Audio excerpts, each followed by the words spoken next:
On behalf of the Conference Planning Committee, I'd like to tell you my favorite story about leadership. Once upon a time, there was a man in a hot air balloon who was blown completely off course to the point that he had no clue where he was. And finally, he realized what his wife would tell him if he was in this situation. Maybe he should stop and ask for directions. So he lowered the balloon just low enough that he could shout down to a passerby that he saw walking by. And he said, "Excuse me, sir, can you tell me where I am?" The passerby looked up at him and said, "You're 20 feet off the ground."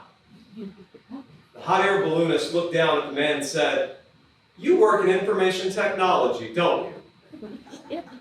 The man said, "Why, yes, I'm a network server technician." "How did you know that?" The balloonist said, "Well, you just told me something that is 100% factually true, and yet it doesn't help me in the slightest." So the network technician looked up at him and he said, "I'll bet you're in management, aren't you?" The balloonist looked down and said, "Well, yes, actually, I'm an executive in a big corporation. How did you know that I was in management?" The balloonist looked up at him and said, "Well, you don't know where you are. You don't know where you're going. You don't have any plan to get anywhere. Your situation is just as bad as it was before you met me, and yet somehow now it's my fault." This is the way most people think about leadership. We know this, right? Those of us in this room, we're here because we believe that leadership can be something better.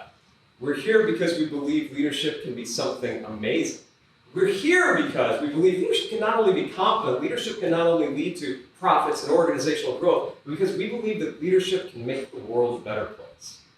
One person at a time through our followers, one community at a time to the world.